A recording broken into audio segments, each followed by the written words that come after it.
The first ship we ever see in Star Wars is the Tantive IV, a CR90 Corvette. It was an instant classic, and these ships have been seen countless times in countless roles in the nearly 50 years since. Whether you are a politician, a rebel, or a pirate, this ship is the right one for you. Today we are going to examine this iconic ship in detail. I'm Joey from Radio Free Coruscant, and this is Secrets of the CR90.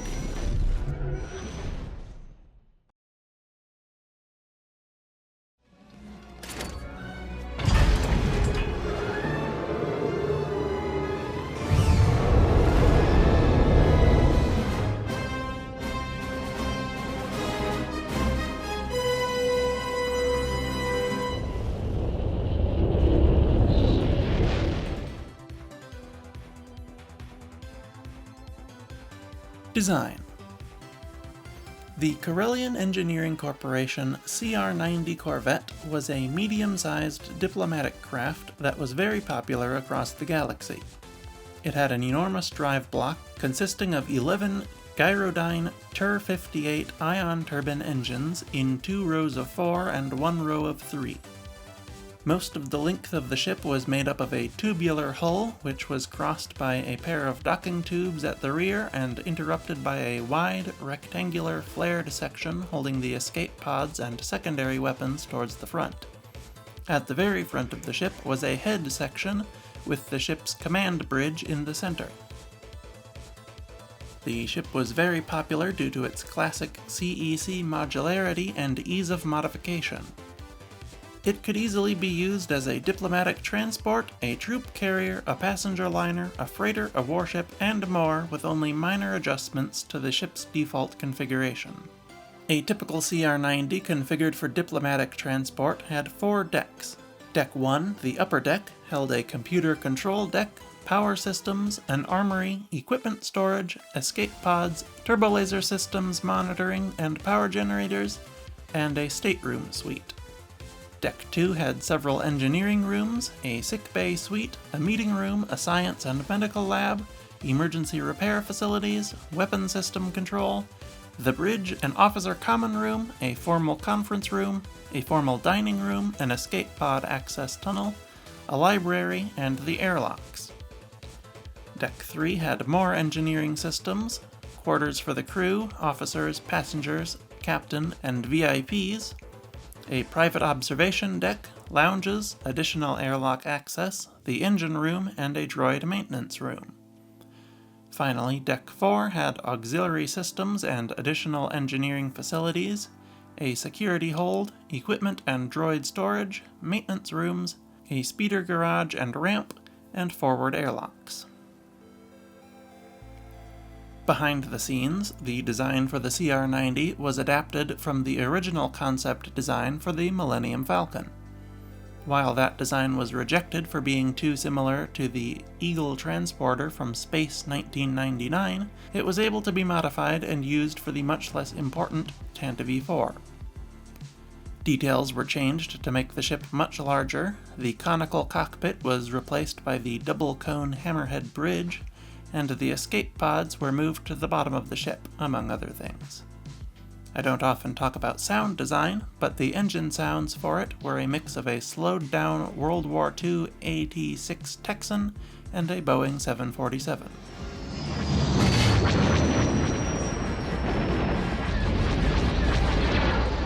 Also, if you look at enough images, toys, or blueprints of the CR90, you may notice an unusual discrepancy in the design of the ship. Some depict the ship with a much thicker drive block and head, and shorter proportions overall. Further compounding the issue, the ship was depicted so incorrectly in Revenge of the Sith that it had to be retconned to a different class of ship entirely. As far as I can tell, this erroneous shape can be traced back to the Essential Guide to Vehicles and Vessels, which depicts it very differently from its on-screen appearance. Specifications. The CR90 Corvette measured 150 meters long by 48.6 meters wide and 32.6 meters tall. It had a top speed of 950 km per hour and a Class II hyperdrive rated for 81 megalight per hour. The ship had a crew of 46 to 65 depending on configuration, though it could be operated on a crew of 7 for short periods and even as few as 2 in an emergency. It could carry 40 to 600 passengers depending on the configuration and up to 3,000 tons of cargo. The CR90 could be purchased in numerous possible weapons configurations. In one, the ship had 2 Tamened-back H9 dual turbo-laser turrets and 4 H9 single turbo-laser cannons. In the next, it had 6 dual turbo-lasers. In the third, it had a dorsal quad-laser cannon, a ventral dual turbo-laser, 4 single turbo-lasers, and 2 port and starboard laser cannons. In the fourth option, it had 3 dual turbo-laser turrets and 6 turbo-laser cannons. In the fifth and most popular configuration, it had 2 dual turbo-lasers and 4 single turbo-lasers. The CR90 was not sold as a carrier, but 3 light starfighters could be mounted to the docking rings and carried for protection. Some were also fitted with a ventral docking bay with room for 1 starfighter, though this was more common on its predecessor, the CR70. The CR90's 4 secondary weapons turrets were attached to Faberstein Lego maximum capacity life ship escape pods, but although they were capable of defending themselves, they did not make for a suitable fighter complement. The ship was also fitted with either CEC Class 6 escape pods or Faberstein Lego 37S escape pods. Of course, such a large and well-equipped ship is going to cost quite a bit, and the CR90 retailed for 1,200,000 credits.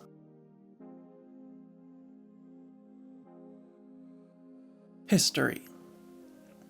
The CR90 was introduced shortly before the start of the Clone Wars, replacing the smaller CR70 Corvette.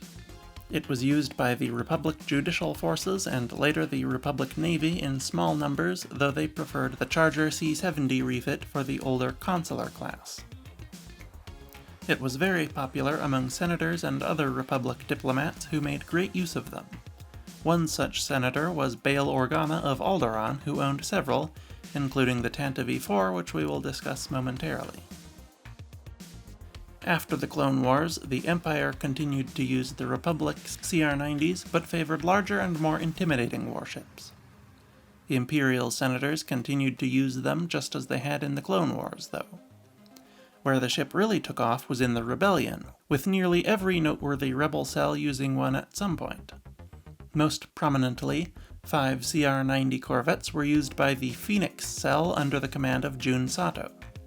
One of these, the Liberator, even served as the cell's flagship for a time, and was one of the few ships in Phoenix Cell to survive the Battle of Atollon. The Rebellion used CR90s even more extensively after the formal creation of the Alliance to restore the Republic, and after the Republic was restored, these corvettes were absorbed into the new Republic Navy. CR90s were used both by the government and by civilians for decades after, including at the Battle of Exegol. Of course, we can't discuss the history of the CR90 without talking about the most famous one, the Tantive IV. This ship was used by Senator Bail Organa throughout the Clone Wars on numerous diplomatic missions, such as convincing the King of Toydaria to use his planet to aid a Republic supply mission. After the fall of the Republic, he began using it for rebel activities as well, with the assistance of the ship's captain, Ramus Antilles. Around 3 BBY, Bail's daughter Leia took command of the ship for her own diplomatic purposes. She took it on many missions, both legitimate and rebellious, but the most significant was her mission to Tatooine to recruit Obi-Wan Kenobi. Shortly before the Battle of Scarif, it was badly damaged on another mission and was docked to the Profundity for repairs in orbit and taken along when the fleet was scrambled to Scarif. Fortunately, this meant that the Death Star plans could be delivered to Leia aboard her ship. Unfortunately, the repairs to the ship's hyperdrive were not complete, and the Star Destroyer Devastator was able to follow its trail of leaking radiation all the way to Tatooine. To make matters worse, the hyperdrive gave out 3/4 of a parsec from Tatooine, letting the Devastator catch up to the Tantive IV and capture the ship before it could land. 2 of Leia's droids fled with the Death Star plans aboard an escape pod. The Empire declared that the Tantive IV had been destroyed in a meteor collision and all hands were lost, but in reality the ship was taken to a secret hangar in the Yarma system in case they needed it at some point, and the crew was arrested. Many years after the end of the Civil War, a former Imperial senator discovered the derelict Corvette and had it restored as a gift to Leia. She used it as her personal flagship in the Resistance for some time. When the Resistance moved to Agen Kloss, she used it as a part of the base there, providing living quarters for the Resistance support crew and generating power for the base. Unfortunately, the Tantive IV was destroyed in the Battle of Exegol when Palpatine's Sith lightning disabled the ship and it fell to the planet's surface. And that's everything there is to know about the CR90. Let me know in the comments what you think of the ship, and subscribe so you don't miss a video. This is one of my favorite ships in Star Wars, so I was very happy to finally make a video about it. Share this video with your friends if you agree. But that will do it for me, so I will see you next week. RFC, out.